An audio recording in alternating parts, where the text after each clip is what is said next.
जगदम्बेश्वर भगवान की जय, विष्णु भगवान की जय। सभी सज्जनों को राम राम। आइए आज का पाठ शुरू करते हैं गुरु महाराज की कृपा से।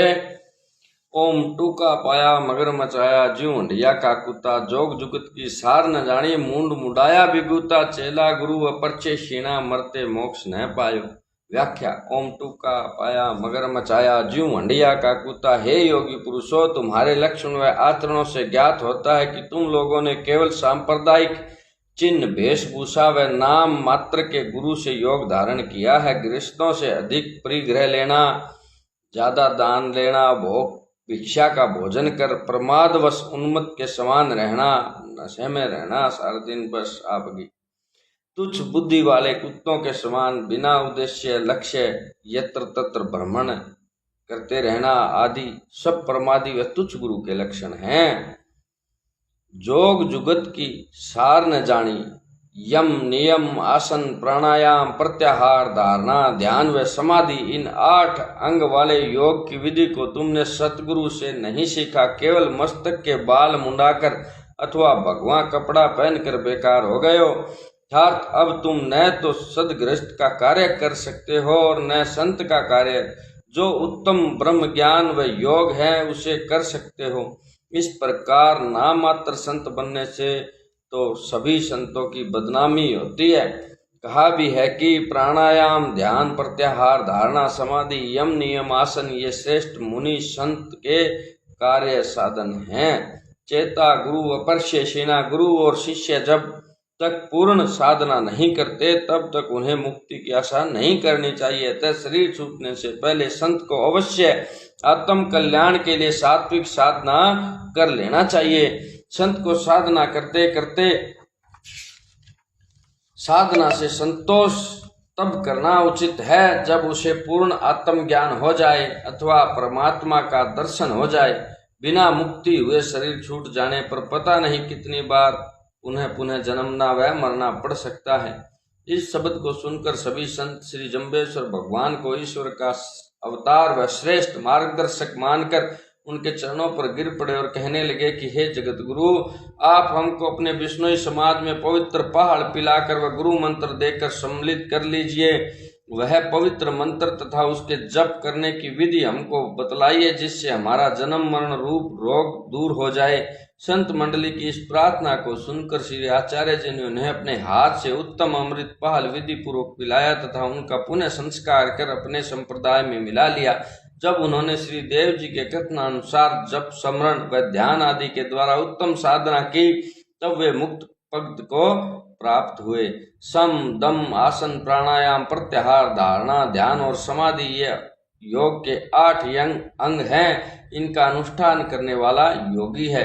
सम अंतकरण की संकल्प विकल्प आदि वृत्तियों का रोकना सम कहलाता है। दम इंद्रियों को विषयों से हटाना तथा इंद्रियों को वश में करना दम कहलाता है। आसन पद्म आसन सिद्धासन आदि 84 आसन है। प्राणायाम पूरक कुंभक रेचक द्वारा प्राणों को यथाशक्ति वश में करना प्राणायाम कहलाता है। प्रत्याहार साधना के समय चंचल मन विषयों की ओर जाता है, उसे विधि पूर्वक रोक कर हृदय में स्थित करना प्रत्याहार कहलाता है। धारणा जिस समय 5 घड़ी पर्यंत प्राण वायु ब्रह्म रंध्र में रुक जाए तो सा धारणा कहलाती है।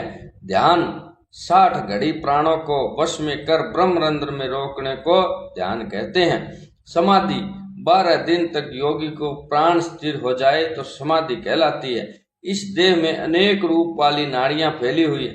पंडितों बुद्धिमानों को अपने देह ज्ञान के लिए उन्हें नित्य जानना चाहिए।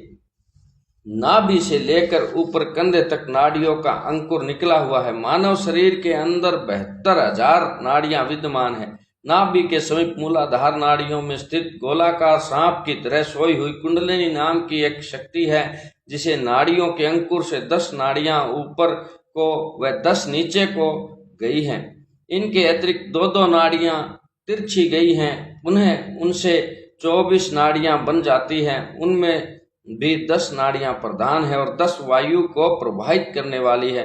उन नाड़ियों में 10 नाड़ियां प्रधान हैं। उन 10 में भी 3 नाड़ियां ही उत्तम हैं जिनका नाम ईड़ा पिंगला और सुषुम्ना है।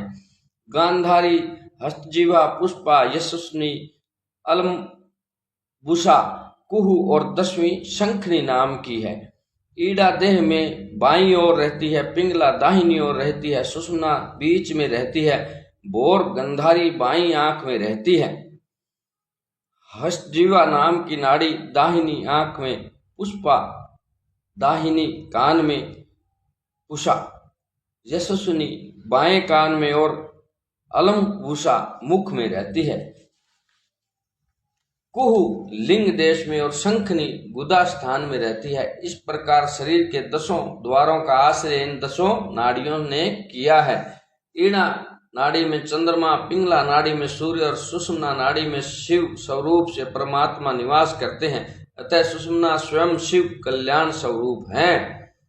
योगियों को मोक्ष के लिए हठ योग की साधना करना उत्तम है। हठ योग से मन वश में हो जाता है। वह चंद्रमा तथा ठह सूर्य का वाचक है। इसका जाप करो तो चंद्रमा का वाचक है, इससे चंद्र नाड़ी जागृत होती है। ठह ठह ठह सूर्य का वाचक है, इससे सूर्य नाड़ी जागृत होती है। चंद्र व सूर्य नाड़ी की चाल को जीतकर रोककर सुषुम्ना नाड़ी में प्राणों को चलाना हठ योग नाम से कहा जाता है। इस विद्या को सिद्ध पुरुष परंपरा से करते चले आते हैं और यह विद्या काल रूप योग की औषधि है। चारों वर्णों के मनुष्यों को इसके करने का अधिकार है। अब कुछ प्राचीन सिद्धों के नाम लिखे जा रहे हैं। आदित्यनाथ श्री शिवजी, मच्छेंद्रनाथ, साबर, आनंद भैरव, चौरंगीनाथ, मीननाथ, गोरक्षनाथ, निरुपक्षानाथ, विलसियानाथ, मंथा भैरव, सिद्धि, बुद्ध, कंथड़ी और कोटंक, सुरानंद, सिद्धपाद, सरपटी, कानेरी, पूज्यपाद, नित्यानाथ, निरंजन, कपाली, बिंदुनाथ, काकचंडीश्वर, अल्लाम, प्रभुदेव, घोड़ा, चोली, टीटनी, भानुकी, नारदेव, खंडक पालिक आदि महासिद्ध हो चुके हैं। यहाँ आदि पद से तारानाथ, गोपीचंद, भर्तरी आदि समझ लेना ठीक है। ये महासिद्ध हठ योग के प्रभाव से काल के दंड को खंडन कर अर्थात देह और प्राण के वियोग जनक मृत्यु को जीतकर ब्रह्मांड के मध्य में अपनी इच्छा के अनुसार विचरते हैं। भागवत में भी लिखा है कि पवन के मध्य में मन जिसका, ऐसे योगीश्वर की गति त्रिलोक के बाहर होती है। एक विष्णु ने अपने पुत्र को श्री जम्बेश्वर भगवान के पास लाई और प्रार्थना पूर्वक बोली कि हे भगवान, यह मेरा लड़का अधिक आयु का हो गया है, परंतु आज पर्यंत कुछ भी नहीं बोला। अतः कृपा कर आप इसको बुला दो और मेरे महादुख व संशय का निवारण करो। उसकी यह बात सुनकर श्री देव जी ने अपने हाथ से चुटकी को बजाया तो उस लड़के ने निम्नलिखित वाक्यों का भाषण किया तथा श्री आचार्य जी ने उसे उत्तर दिया।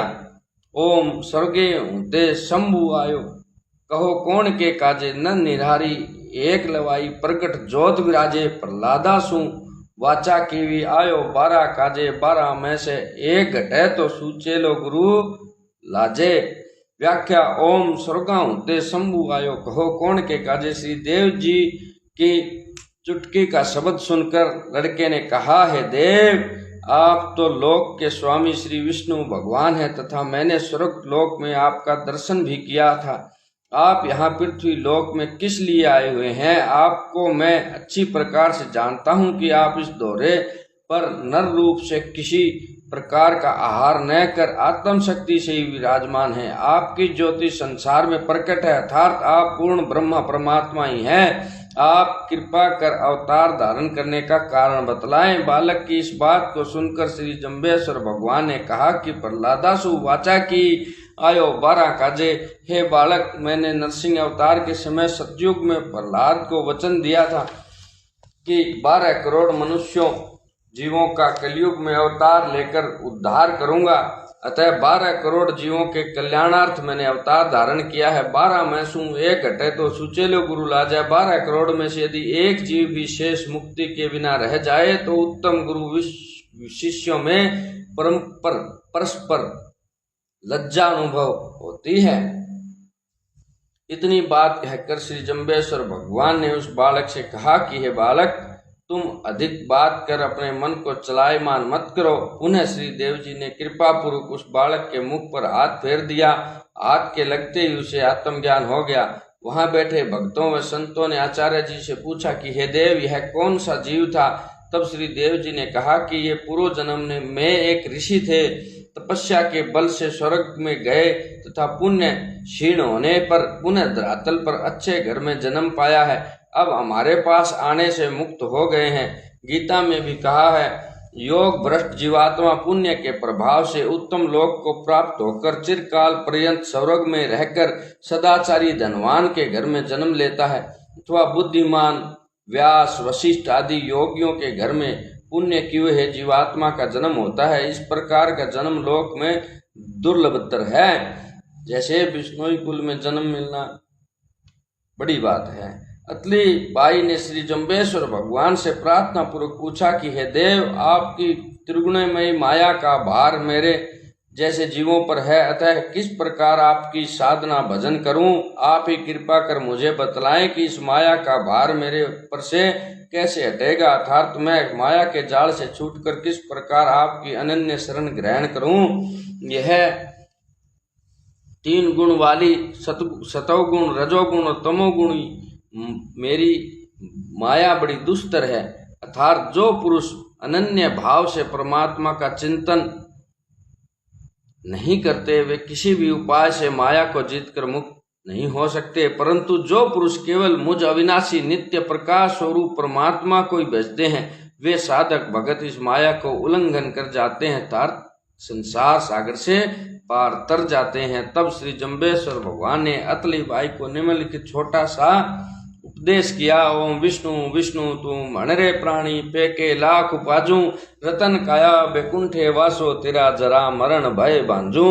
व्याख्या ओम विष्णु विष्णु तुम अणरे प्राणी। श्री जम्बेश्वर भगवान ने अतली बाई के प्रश्न का उत्तर देते हुए सभी प्राणियों से कहा कि हे प्राणी, तुम ओम विष्णु इस महामंत्र का श्रद्धा पूर्वक नित्य प्रति नियम से जप कर, जिस प्रकार नित्य प्रति एक एक पैसा इकट्ठा करने पर कुछ वर्षों में लाखों रुपए हो जाते हैं, उसी प्रकार नित्य प्रति भगवान विष्णु के ओम विष्णु इस महामंत्र के जप से साधक पूर्णता को प्राप्त कर सकता है। नाम जप से जब साधक पूर्ण ब्रह्म परमात्मा से एकाकार हो जाता है, तब उसको दिव्य शरीर की प्राप्ति होती है। अथवा जब साधक का जप करते करते अंतकरण शुद्ध हो जाता है, तब वह माया के बंधन से मुक्त हो जाता है। ऐसे साधक को बैकुंठ में स्थान मिलता है, अर्थात उसकी मुक्ति हो जाती है। भगवान ने पुनः कहा कि तू अनन्य मन से जप कर, मैं तेरे बुढ़ापा व मृत्यु के भय को निवारण कर दूंगा।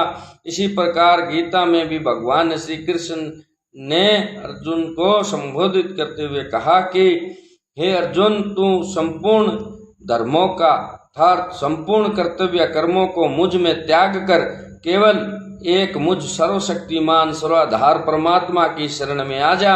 मैं तुझे संपूर्ण पापों से मुक्त कर दूंगा, तू शोक मत कर। यह गीता जी के 18वां अध्याय का भगवान श्री कृष्ण का अंतिम उपदेश है। इसमें श्री कृष्ण जी ने अर्जुन को परमात्मा के अनन्य शरण ग्रहण करने को कहा। इसी प्रकार श्री जम्बेश्वर भगवान के प्राप्त 120 शब्दों में से 119वें शब्द में भगवान ने भगत अतली बाई को आत्म कल्याण के लिए परमात्मा के अनन्य शरण को उत्तम बतलाया है। यह भी रहस्य की बात है। एक बिश्नोई ने आकर श्री जम्बेश्वर भगवान से पूछा कि हे देव, मैं श्री विष्णु भगवान का यथाशक्ति जप करता हूँ, अतः आप मुझे श्री विष्णु भगवान के जप की उत्तम विधि तथा महत्व बतलाएं। तब श्री आचार्य जी ने शब्द सुनाया जो कल पाठ करेंगे। बोले श्री गुरु जम्बेश्वर भगवान की जय। ओम तत्सत।